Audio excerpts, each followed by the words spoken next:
In the race to fight against the coronavirus and come up with a vaccine, a sad turn of events took place when a nurse in Portugal died within 48 hours of receiving the Pfizer COVID-19 vaccine. 41-year-old Sonia Acevedo had received the vaccine on December 30th and died on January 1st at her residence. Her death has led to fears about the safety of the Pfizer vaccine among people. She worked as a nurse in the pediatric department at the Portuguese Institute of Oncology in Porto. Acevedo's father, Abilio Acevedo, has demanded a probe by the authorities into the sudden death of his daughter. She was okay. She didn't suffer from any health problems, a report quoted Abilio Acevedo as saying she didn't have any symptoms even after receiving the COVID-19 vaccine. "I don't know what happened. I want to know what led to my daughter's death," said the father, who is in shock. American drug maker Pfizer had claimed that its vaccine was 95% effective and had no serious side effects. Pfizer had developed the vaccine with its partner BioNTech. The vaccine that was developed in a record 10 months' time is administered in 2 shots within a gap of 21 days. The United Kingdom was the first country to approve the vaccine for mass use in the second week of December last year. The Supreme Court, in a major verdict today, said that the construction of the new Parliament complex can go ahead. The Apex Court passed the order in response to pleas challenging the Central Vista project, upholding the environmental clearance as well as notification for change in the land use for the project. A 3-judge bench said, "We hold that there are no infirmities in clearances given. Change in land use." The revamp of the Parliament complex, announced in September 2019, envisions a new triangular building with a seating capacity for 900 to 1,200 MPs.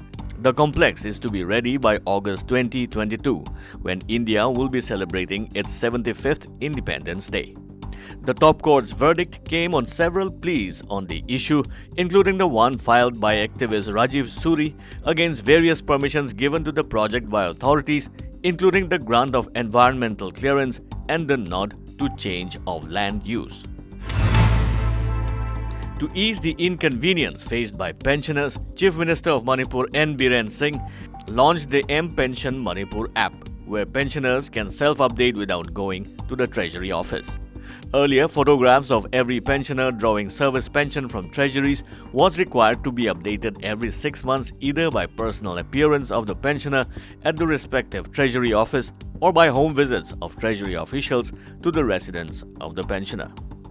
Pension Manipur has been introduced, where pensioners, instead of visiting the treasury office, update their photograph online through a smartphone or a desktop or a laptop. It also notifies pensioners on the status of photographs submitted and the responses of their queries.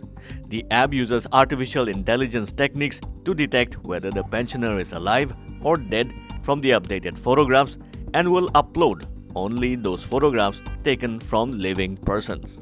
Pensioners can use Pension Manipur to upload photographs for updation every 6 months, check validity period of the last photograph, send feedback and queries to the concerned Treasury office, and receive messages from the Treasury office.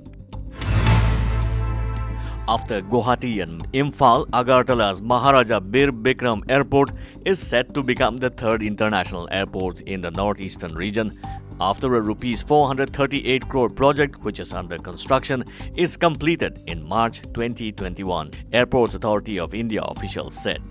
Construction work on the new integrated terminal building of Maharaja Bir Bikram Airport has been completed, and now the interior work is going on. By March 31st, all the work would be completed, an Airport Authority of India official added. Through the airport, the state government is keen to begin air connectivity with Bangladesh and other neighboring countries, a senior Airport Authority of India official told.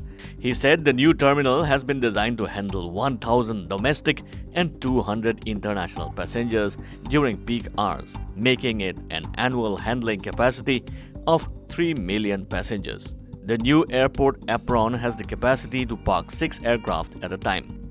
With a built-up area of 30,000 square meter, the new terminal building would be equipped with 20 check-in counters, 4 passenger boarding bridges, conveyor belts, and passenger-friendly modern facilities and amenities. Union Minister of State for Sports and Youth Affairs Kiren Rijiju inaugurated a synthetic football ground at Sports Authority of India Training Centre in Shillong. Kiren Rijiju also inaugurated a synthetic athletic track and field ground at the Sai Training Centre.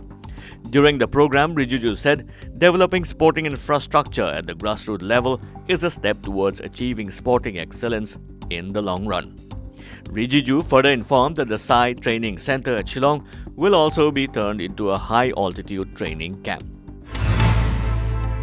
Like, subscribe and hit the bell icon for news that matters and stories that inspire.